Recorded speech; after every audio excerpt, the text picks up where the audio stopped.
Hello, and welcome back to HHH, the podcast where we talk about those horrible humans in history.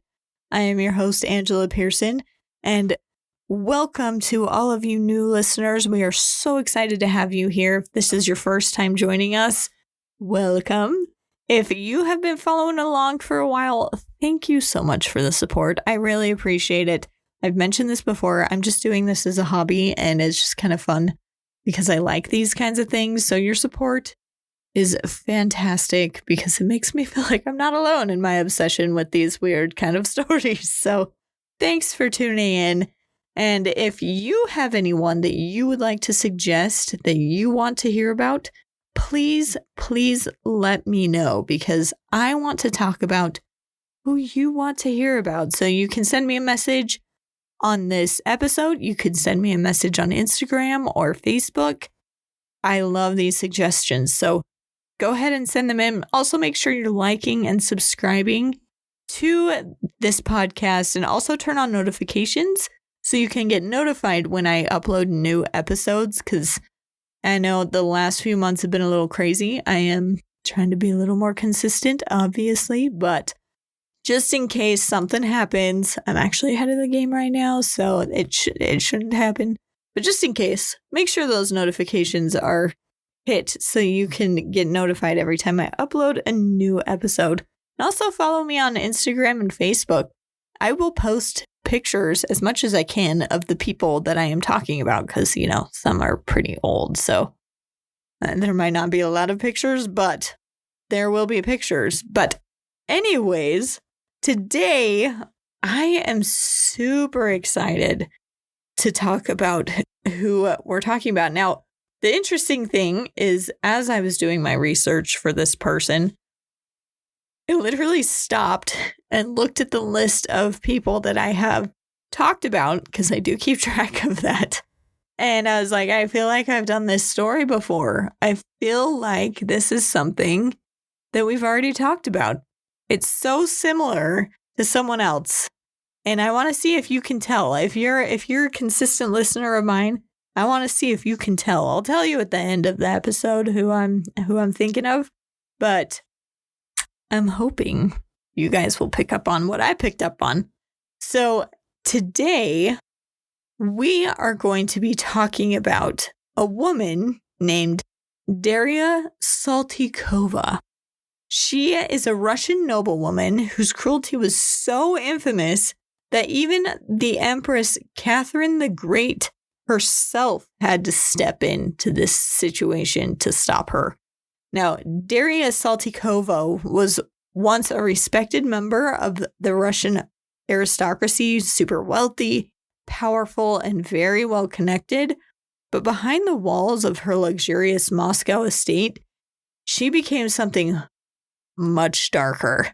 She was the sadistic torturer and a murderer of her own serfs, mostly women. There was a couple men in there, but she earned the chilling nickname of the Russian Blood Countess. So join me as we talk about Darya Saltykova.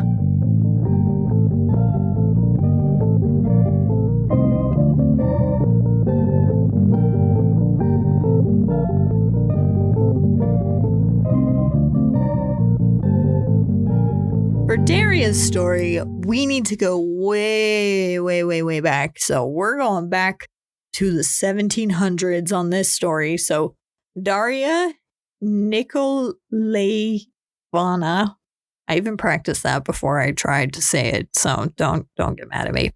Saltykova, or what they used to call her, was Saltychika, which I actually really like. It sounds spicy, like Saltychika.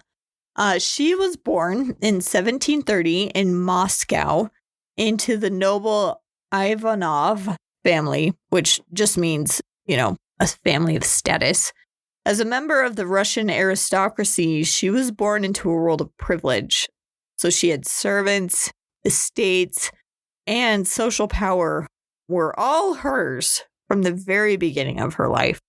Now, her father was Nikolai Ivanov, and he was well regarded. Her family was deeply connected into the Russian court, so they had a lot of power. And like many noblewomen of her time, she was raised specifically to manage the household, read scripture, uphold moral virtue. Well, at least that's what she was taught on the surface. Her education was very, very deeply religious. Darya was said to be very pious and always had a Bible nearby her and attended church very regularly, which, when you learn about her future actions, apparently she didn't learn much in all of this study, but people described her as very strict and proud. And that was not an unusual trait for an 18th century noblewoman. But it seems that beneath her outward devotion, there was some cruelty kind of bubbling and forming under the surface. So the documentation on her early years is really, really limited. This is something we run into pretty frequently with people that we talk about this far back into history. And what we can tell just based off of the atmosphere of the time, I guess, is that she was born into a very strict, religious, and disciplined family. And like I said, that was pretty common at that time. So that's kind of what we're guessing her upbringing was like. So she was used to very strict and being obedient and very, very religious. Now, the nobility culture of the time, noble children in the 18th century in Russia were often raised by governesses and tutors and not so much their parents. Discipline was very harsh for the children. Obedience was an absolute. You did not disobey, or else. And emotional warmth for sure was not valued. So there was a lot of emotional distance, not a really deep relationship with her parents since she was raised by a tutor instead of the parents.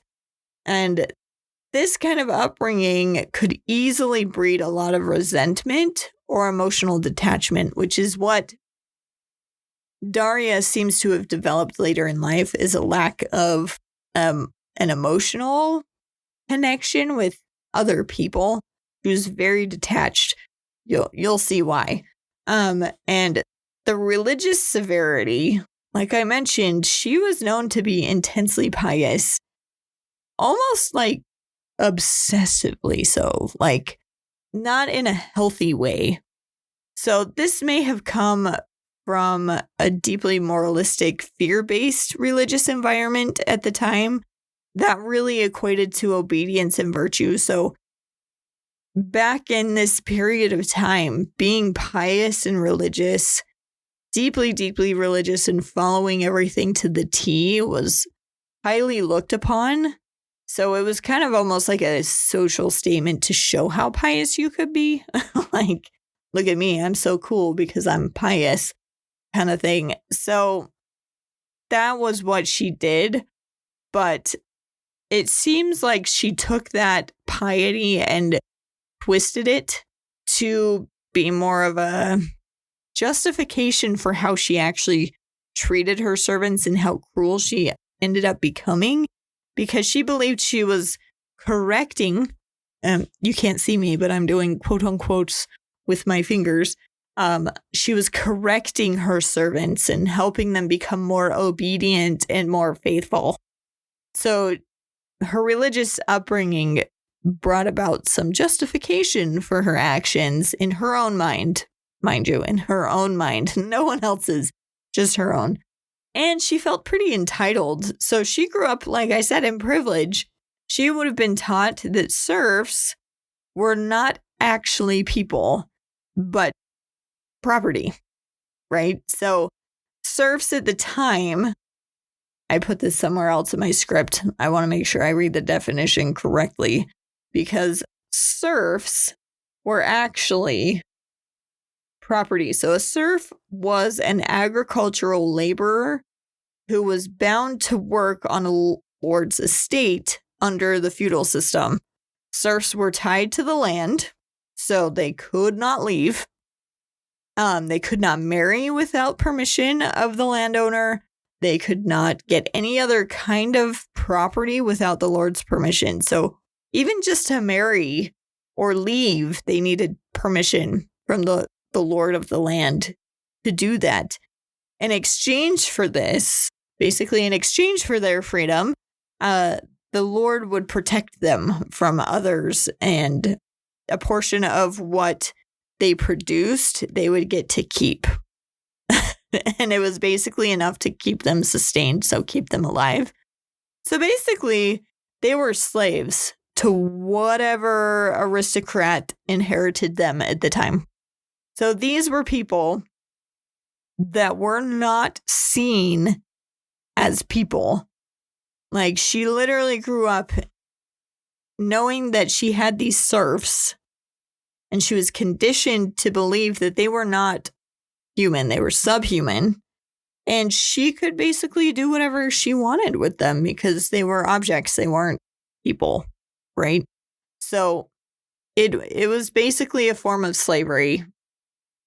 It was a form of slavery. Let's just be honest. She owned these humans. And so she grew up knowing that these people were subhuman. So while there's no record of her suffering abuse or anything, this was kind of a perfect storm, if you will. If you had a psychopath who literally had no emotional attachment to other people, this would be the perfect upbringing to pull that out of them. Giving them excuses why they could behave the way that they do, giving them a group of people that they saw as less than human. Like, this was a perfect storm because of the emotional coldness. She had unchecked power. The people at the top of the ladder at this point in time literally could do whatever they wanted. All the royalty at this time, all the lords and ladies or whatever, basically could do whatever they wanted because there was no checks and balances to control that power. And there was a lot of moral hypocrisy at this time, like being, I said, pious and, oh, I will follow the Lord, and then thinking people are less than human. Like, I don't know how you get to that kind of a place, but that's where she was. So all of the things that I just kind of explained have contributed to the monster that she would eventually become. Now, by her teenage years, Darya was already being groomed for a good marriage, which, again, back in this time period, women were basically objects, and they needed to marry and produce children. That was their main goal, is you are here to produce an heir. You get told who you will marry. That's it. You don't really have a lot of control over your own life. I did want to mention this too. Sorry, I just noticed this in my notes. There were accounts from servants that while she was a child, she was known to be very demanding, exacting, and quick to anger, even from a really young age. So she was already starting to exhibit disrespect and those kinds of things for those who were underneath her, even when she was young. So now that she's a teenager and being groomed for marriage, like I said, the only true ambition for any noblewoman in that time period, they finally found a good match for her. She married a man named Gleb, which, isn't that an amazing name? Gleb. I think it's phenomenal because it reminds me of like an alien on a movie or something. This is a genuine person in history named Gleb. I love it. And his last name was Saltykov. I'm probably saying that the most American way ever. I'm sure it's like Saltykov or something, but it's Saltykov. And he was a member of another powerful family related directly to the royal line. So the Saltykovs were a very old Russian nobility and very well known and wealthy. So this was a very good match for Darya because she married Gleb sometime in the early 1750s, probably around 1752 or 1753, based off of the records. And she was in her early 20s at this point in time. And this match wasn't just advantageous for her, it was very advantageous for him as well. For Darya, she actually was able to raise her status significantly. So her social status basically skyrocketed by marrying this man because he was in one of the top noble houses of the time. And for Gleb, he actually got a bunch of additional land and wealth through Darya's dowry. So he became wealthier and she became more socially wealthy. Is that the right way to say that? Anyways, so their marriage was arranged, as was very typical for the time. Like I said, women didn't really get to choose. But most accounts suggest that it was a really relatively stable marriage. There's no accounts of any kind of resentment or conflict in the marriage. I mean, at least outwardly, they didn't show any of that. So there aren't a lot of hints that they had a bad marriage. They lived on a very lavish estate in Moscow, and they had servants everywhere. They had tutors and all the trappings of a noble life. And the two of them actually had two sons together. Their first son was Theodore, or I'm going to try and say it to the Russian way, Fyodor, or there was Nicholas, which was Nikolai. I can say Nikolai. That one's easy. Like I said, there's no real records of their marriage being particularly happy or loving, but there's also no evidence of open conflict or abuse or anything like that. Darya ran the household while Gleb handled all the estates and affairs and all the political duties and all of that kind of thing. Now, this is where I'm going to push back on the historical records that we don't know how good of a marriage they had. So, in 1756, after only just a few years of marriage, Gleb Saltykov actually died unexpectedly. I know, shocker. This happens a lot in these stories. And I'm actually currently reading a book about tuberculosis. I know, sounds super riveting. Pretty good. So far, I just started it. But the average life expectancy up until the 1800s was 30 years old. So it is not shocking when someone in our story dies early, like Gleb. He died unexpectedly. The cause of his death was actually never clearly recorded. Some say it was illness, others suspect it was a sudden accident, but there's no evidence of foul play. So it wasn't like he got killed by someone else. It's either got to be disease or a sudden accident. And based off of the book that I'm reading, I'm guessing it was illness because a lot of people died of illnesses that nowadays don't even bother us. So that would be my guess. But this is why I say I'm going to push back on the narrative of we don't really know much about their marriage. Because when he died, Darya was now a widow at just 26 years old with two young sons, an enormous estate to manage, and she was devastated. Devastated. This would be a turning point in her life. And most women in her place would have remarried. They would have found another companion because this was too much to handle. Like this estate and all of the responsibilities that came with it were just a lot.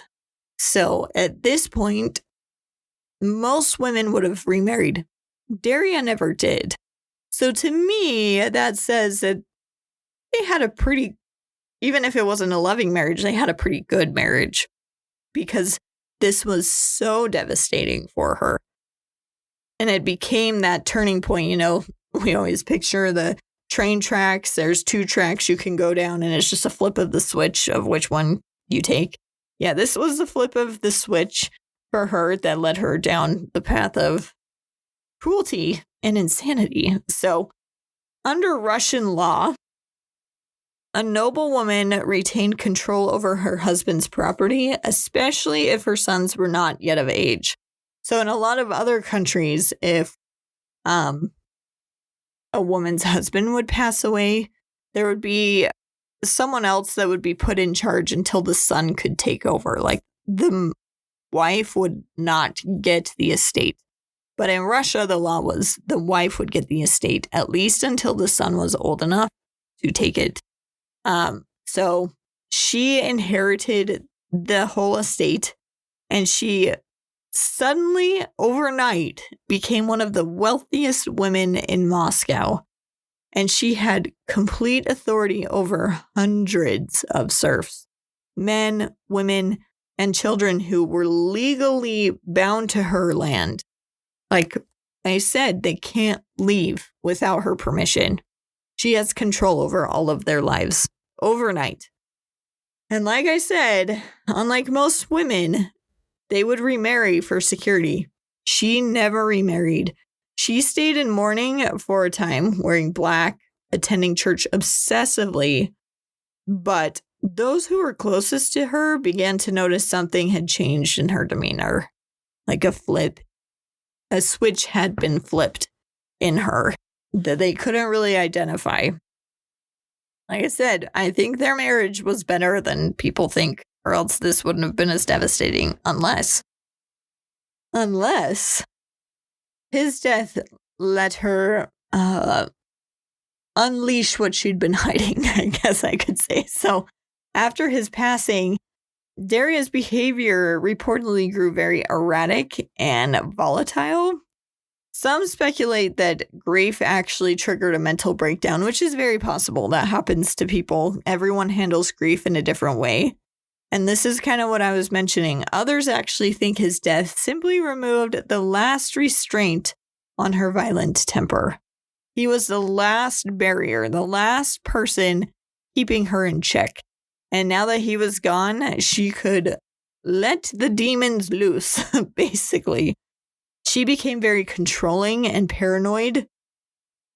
I feel like the paranoid part and the controlling part and cruel towards other people is something that happens to almost every dictator we've talked about. They become very paranoid, and I think I point it out every single time. But she's not a dictator, but if you technically look at all her serfs and everything she controlled, she was like a mini dictator over this area.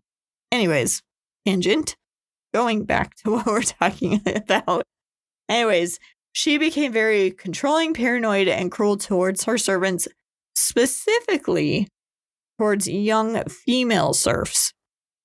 Now, personally, as a woman, I'm guessing she was jealous of these young ladies, and that's why she took out all of her anger on them. That's just a guess, but there's no record of her showing violence while Gleb was alive.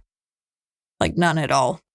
That suggests that during her marriage, she either had to keep her temper in check out of social necessity, or that her husband's presence actually provided a stabilizing influence for her, which I tend to more lean towards because it seems like they were probably happy based off of how much she grieved for him. But once he was gone, her cruelty spiraled unchecked. Now, in a tragic sense, Darya Saltykova's death created a vacuum that allowed Darya's madness to thrive. If he had lived longer, this story probably would have never happened. And he's not actually remembered as a big historical figure in Russian history, but he's remembered as the husband whose death unleashed one of the darkest women in Russian history. So that's why he's remembered, because his wife went crazy after he passed away. And for a time, Darya appeared to live a normal aristocratic life after he passed away. But, after the tragedy and after a little bit of time, she just went nuts. So, like I said, she inherited vast estates and hundreds of serfs. And we already talked about, this is where I had in the script to tell you what a serf was, but I decided to mix things up. Look at me go, improvising on the fly. So, anyway, she's got hundreds of serfs, basically slaves that cannot leave. They can't escape her. So she started to rule her estate with fear. Her first violent acts were likely pretty small, like striking a maid for breaking a dish or whipping a servant for being too slow, but they escalated very quickly. Within a few years, Darya's punishments became basically torture sessions. So the descriptions of her cruelty are deeply disturbing. And we don't go into a lot of deep details because I know some of you might listen to this with little ears around, so I don't want to get anything crazy, but they revealed a pattern of sadistic, deliberate violence, according to testimony collected during Catherine the Great's investigation, which we will get to that in a minute. But some of the punishments that she enacted were beatings. Her preferred method was severe beatings with logs. Can you imagine? She just goes out and finds a log to beat someone with. She also used rods or whips. She would strike her victims for hours, often until they lost consciousness or died. Those were the options, until they were unconscious or they died. I mean, if you're beating someone with a log, geez. Next, she would, that was just the first one. We still got a few more. The next one, she preferred to scald her servants. She would pour boiling water or boiling soup over servants. So if she was unhappy with something, she would just literally take boiling water and dump it on their heads, causing severe burns across their whole body. She also enjoyed frost exposure, so she would force some of her victims outside in freezing winter weather, half-dressed, where they froze to death overnight. Now, I have never been to Russia. I have heard tales of Russian winters. I've seen pictures of Moscow winters. I don't even want to go there because it looks terrible. And she would stick people outside half-dressed overnight. Obviously, they're going to freeze to death. There's no way you can survive that. Ask Napoleon's army or even Hitler's army that tried to invade Russia. You cannot survive those winters if you're exposed to them. The next option was she liked to burn her victims. A few of the victims were burned with hot irons as a punishment for minor mistakes. Yeah, I'm going to read you some of the reasons she punished these people in a second. And trust me, she is a monster. Anyways, the next thing, only two more. It's fine. The next thing is she would mutilate her servants. She would tear out hair. She purposely would break bones or disfigure her victims' faces to, quote unquote, teach them obedience. Yeah. This lady was on a power trip. She thought she was the almighty and could punish these people. Now, after killing them, she sometimes would order prayers for their souls or made other servants attend church with her as if nothing had happened. So again, this woman pretended to be this pious, like, I care about their souls, but I'm okay torturing them. Something was broken. Now, she didn't kill in rage alone. No, she didn't only just do this when she was angry. She often acted coldly and methodically, taking pleasure in watching her victims suffer. So this was an entertainment for her. It wasn't just like, ooh, you messed up, I'm going to punish you. Sometimes it was just like I'm bored, so you're here, let's do something to you. And these just weren't rare moments of anger. They became routines, like a routine torture.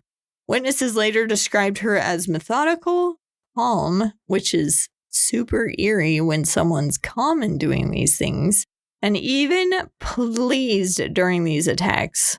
And pleased, as an adult,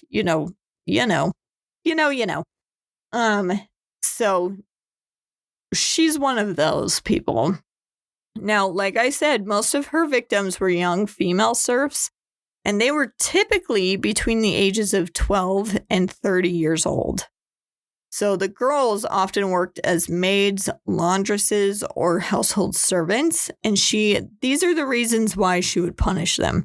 She accused them of trivial quote-unquote offenses, things like, oh no, she spilled some tea. She did not fold the linens correctly. Not brushing her hair just right. Yeah. Being quote-unquote disrespectful. Whatever that meant, that was up for interpretation. And then the last one, just being too pretty. I told you she was doing this out of jealousy. I know. Being too pretty. Like, there are documented cases of her killing pregnant women, teenage girls, and even mothers in front of their own children. She did not care. And in total, investigators later estimated that more than 100 people died on her estates, though only 38 of the murders were officially proven. Many others were likely buried secretly with their death recorded as an accident. And Darya's sadism seemed specifically, like I said, directed towards the women. But, she did take it out on some of the men. And as I mentioned before, I think she targeted women specifically because she was jealous. She was paranoid that, almost like the queen in Snow White, that someone might be prettier than her, that someone might be found more attractive than her. And she really had this need to control those around her. And so taking it out on these women is her way of controlling. Now, surviving witnesses described Saltykova's estate as a house of horrors, where every servant lived in fear of beating, disfigurement, or death at the slightest mistake.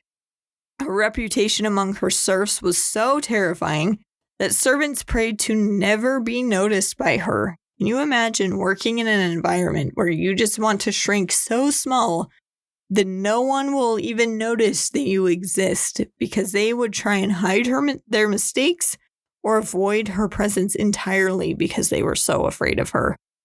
Those who survived often had visible scars and lifelong trauma, which I don't blame them. From what it sounds like, I'm sure, were severely traumatized. Even the male serfs, though not her main target, were afraid to speak out or intervene because she punished anyone who tried to protect any of the victims. So even if they weren't a victim, if you tried to stand up for a victim, you would also be punished.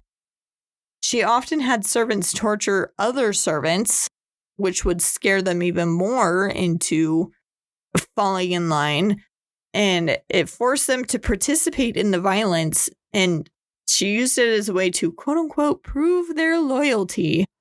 And like I said, this was a great way to spread the fear and guilt throughout the entire household, making sure no one dared rebel or flee from her, which is crazy. No one tried to escape. But like I said, they're servants, they're slaves. They can't leave.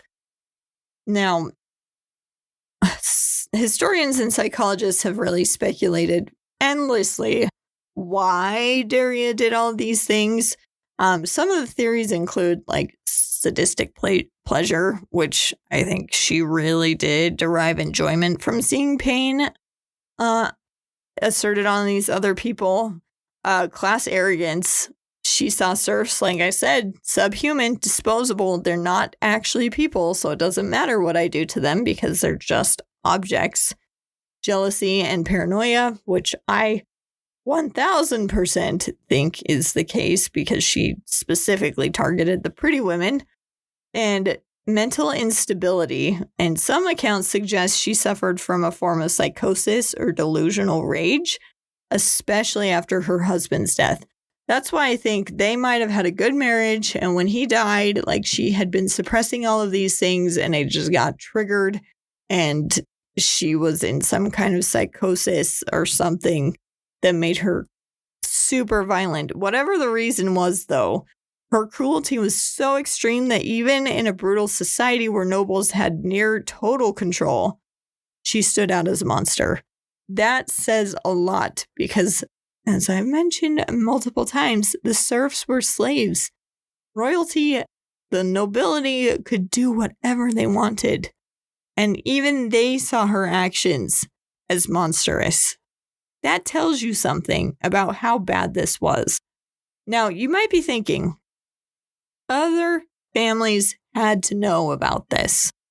Like family members of the serfs who lived other places. Why didn't anyone say anything? Someone had to know. Someone had to say something because, like I said, even the nobles thought this was atrocious. Well, in 18th century Russia, serfs almost had no rights, and their masters could discipline them however they wanted, like I've mentioned, because they were property, not real humans. And local officials were very reluctant to challenge any kind of nobility, especially Darya, because of her status. Now, in mid-18th century Russia, nobles like Darya Saltykova had near total control over their serfs. A landowner could punish or even kill peasants without serious consequences. Like I said, if they thought she was a monster, she was doing some bad crap. Now, local authorities were part of that same social class, like magistrates, judges, and police officials were often other nobles in the area who saw peasants as property as well, not people. So even if a peasant came to these other forms of authority, they were on the same level as Darya and didn't think they were human. So they would just kind of ignore the complaints. So even if a serf's family dared to complain, their petitions were usually destroyed or ignored. So some people tried to do things and they were just ignored. So when servants and family members of Darya's victims began reporting that their daughters and sisters were quote unquote disappearing or turning up dead with strange injuries, nothing happened. For years and years, her crimes were treated as accidents or disciplinary deaths, which apparently were acceptable. But people started noticing the sheer number of deaths on her estate, like dozens and dozens over decades. And it started to cause some whispers and uneasiness, even among neighboring landowners. So people were starting to get a little weirded out by the total number of people dying on her estate. So some of the family members did try and complain. Like I said, they were ignored, or even worse, they were punished for insulting a noblewoman. So just imagine, like, parts of your family are being killed and you try and do something about it and you get punished for bringing it up because you couldn't insult a noblewoman. Because she was nobility, there was very little that any peasant could do against her, even if they weren't her serfs. Like, there was very little they could do. And why would they believe a serf over a member of one of Moscow's oldest families? That was basically their attitude. There's no way a member of the oldest family would ever do this to people. But Darya's violence became impossible to hide. Her estate produced a growing number of dead young women, often with suspicious injuries or vague accidents. Some bodies were secretly buried, others were sent home to their family with false explanations, and around 1760, several peasant families finally reached their breaking point. They'd had enough. They had lost wives, daughters, and sisters to Darya's violent temper and had been silenced repeatedly, and they had had enough. Two men in particular, I hope I don't butcher their names, but they're Russian names, so just forgive me. Eurofey and Gubarev. There we go. Relatives of two of Darya's murder victims decided to take their fight beyond the local system. They'd had enough. So they first submitted formal complaints to Moscow Provincial Chancellery, the local administrative office, but unsurprisingly, they were dismissed. Officials either feared Saltykova's influence or simply didn't care. So when that was ignored, they went further. And what they did next was extraordinary for peasants in an imperial Russia. Like this is mind-blowing that they were able to do this, number one. And number two, that they actually did it. This is stepping way out of the social norms for this. They made multiple petitions to Moscow officials demanding justice. Specifically, when no one acted, they managed to get their case directly to Empress Catherine the Great herself. Now, as a quick side note, as a historian, I don't know if you know anything about Catherine the Great, but let me tell you, she is freaking amazing. I really like Catherine the Great because she came to power. This is how she came to power. She came to power after leading a coup d'etat against her own husband. That's right. She was like, "You're not doing a good enough job. Let's kick you out. I'm taking over." And she took over from her husband because she led a coup d'etat against her own husband. I just love that. And actually helped Russia thrive during her reign. She's pretty freaking cool. So if you don't know much about her, I recommend researching her. But it does not surprise me that if she had something like this come to her attention, she would actually act upon it. And that's exactly what happened. Eurofey and Gubarev managed to deliver a petition directly to Empress Catherine the Great herself. That was almost unthinkable at the time. Serfs were legally bound to their masters and technically had no right to complain to the monarch. Like, it was so brave to approach Catherine the Great. But Catherine was actually known for her interest in reforming the justice system, and she took such personal petitions very seriously, especially when they accused nobles of abuse. So she was the right person at the right time for them to come complain to because she was ready to make those changes. Now, their letter accused Darya Saltykova of murdering scores of peasants, naming victims, and describing the brutality in detail. Catherine was not only outraged, but she was shocked and furious that this was happening. I told you, she is so cool. So cool that she cared. This was so outside of the norm that she cared about these peasants and the fact that they were being so cruelly treated and murdered. So she actually ordered a full investigation in 1762 by her secret police and the Judiciary Advisory. So Catherine the Great had already been working to modernize Russia and limit the unchecked power of the nobility since it was becoming a huge problem. So when she received these complaints about Darya Saltykova, She was like, that's it. This is getting investigated. We are taking care of this. The investigation lasted a total of 6 years, from 1762 to 1768, and it involved more than 400 witnesses. And the findings were horrific. Decades of torture, beatings, sadistic killings. And when she finally was arrested and brought before the court, the sheer volume of testimony was overwhelming. Even fellow nobles could not defend her actions because they were so horrific. Her crimes were so extensive that Catherine the Great personally signed off on her conviction.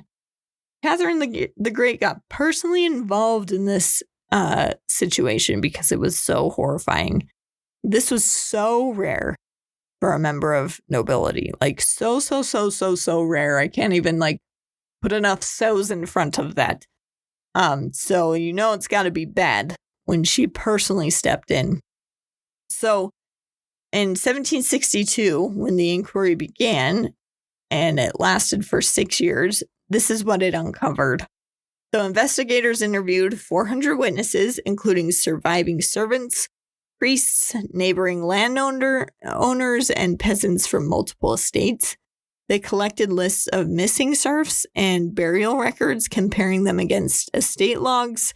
They examined graves on her properties and found multiple bodies showing signs of beatings and burns.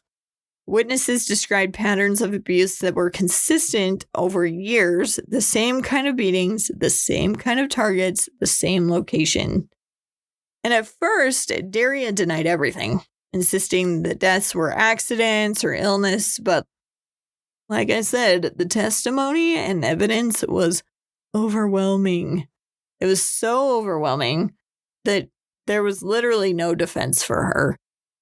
Dozens of women had vanished or turned up dead on her estate, and survivors described the beatings, her religious hypocrisy, and her near demonic fury. That's how they described it. Ironic, since she's super religious. And like I said, they confirmed at least 38 murders. Without a shadow of a doubt, they were murdered. And at least 26 additional suspected murders.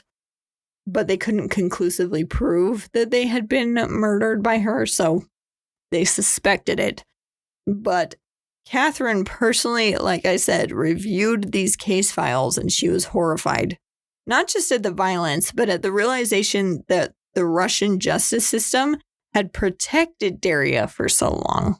So by 1768, Catherine the Great had just had enough. She stepped in and ordered that Darya Saltykova get arrested and imprisoned, and her crimes were so extensive that Catherine personally signed off on her conviction. Like I mentioned, so rare. But punishing a noblewoman was very, very tricky. The Russian law code didn't allow the execution of nobles except for treason. So they couldn't put her to death, even though they knew she had killed and tortured a bunch of people. They couldn't put her to death. Catherine, though, wanted to make an example of her, but without her turning into a martyr. Because if she had killed Darya, the nobles would see her as more of a martyr instead of being punished. So what the Empress designed for her punishment was a public, symbolic punishment to strip Darya of her dignity and power. So on October 17th, 1768, Darya Saltykova was brought to the Red Square in Moscow for a public shaming ceremony. Crowds gathered as soldiers chained her to a platform.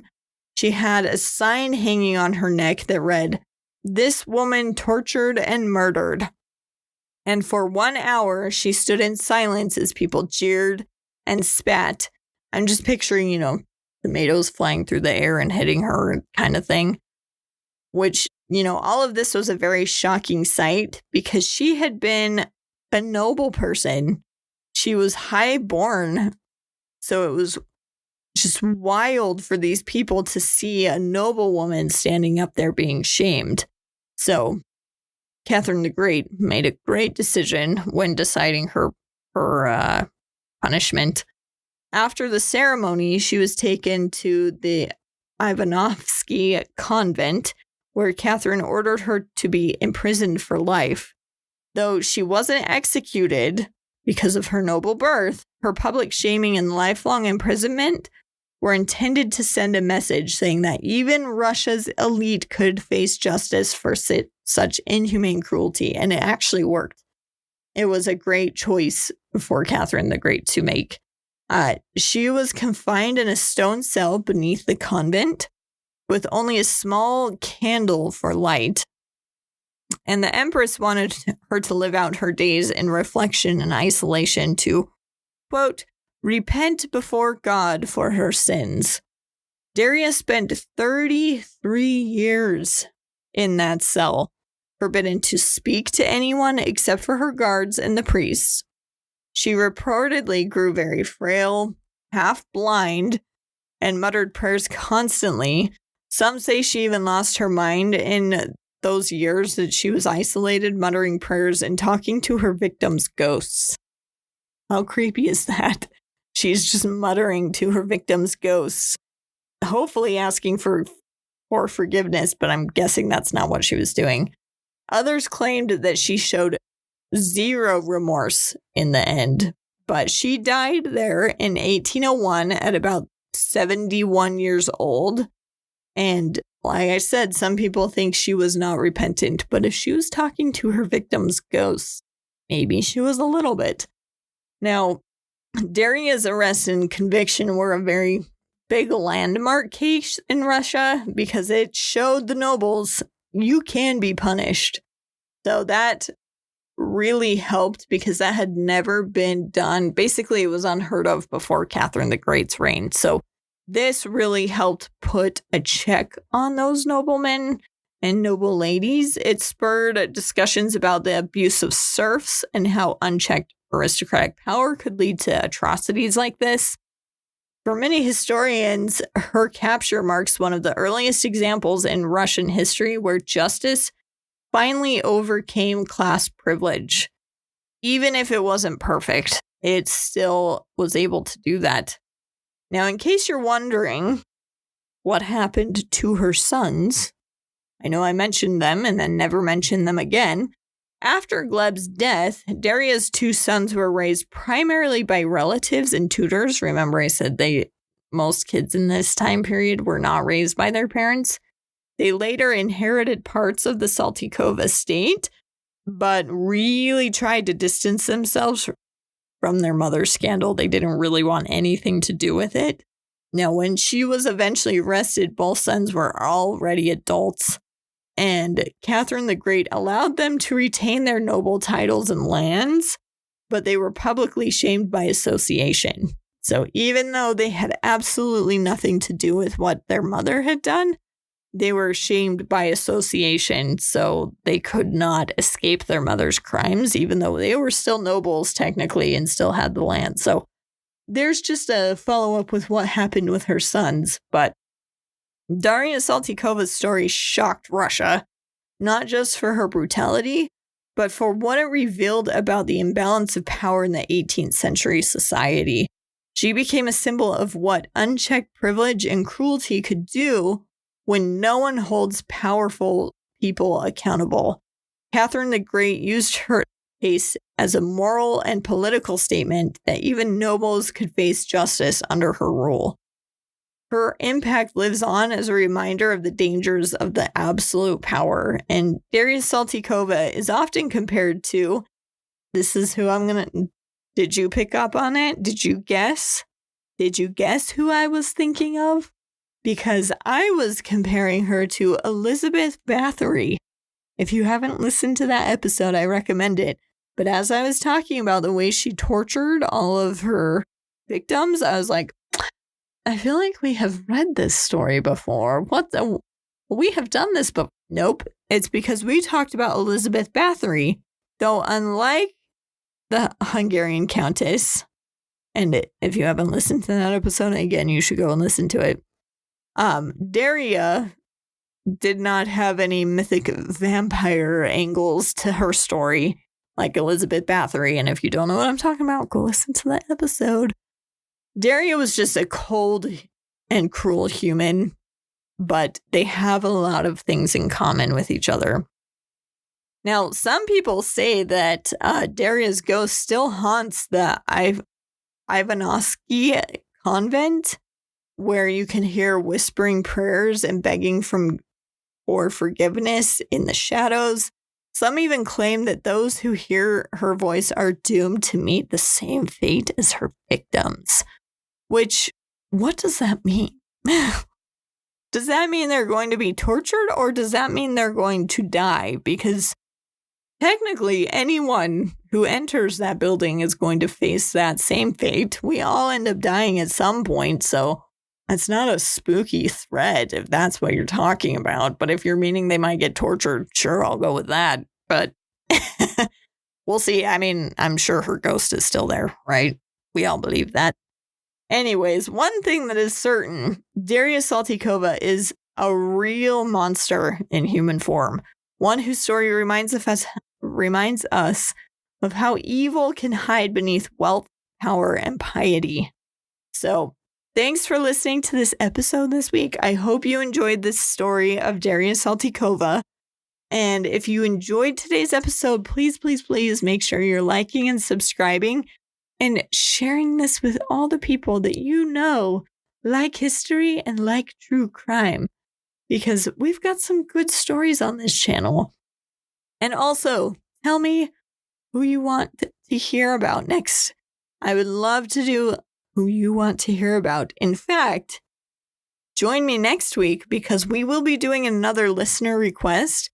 Big shout out to B on this one. B was the one who recommended this. We are going to be talking about Dr. Shiro Ishii, specifically a unit called Unit 731, which he masterminded.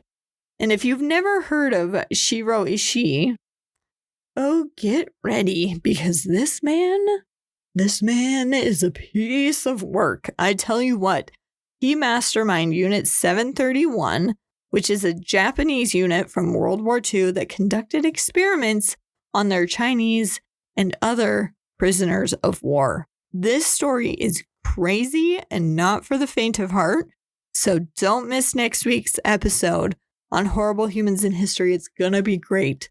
So thanks again, Bia. We will see you guys next week to talk about Unit 731. See you guys later.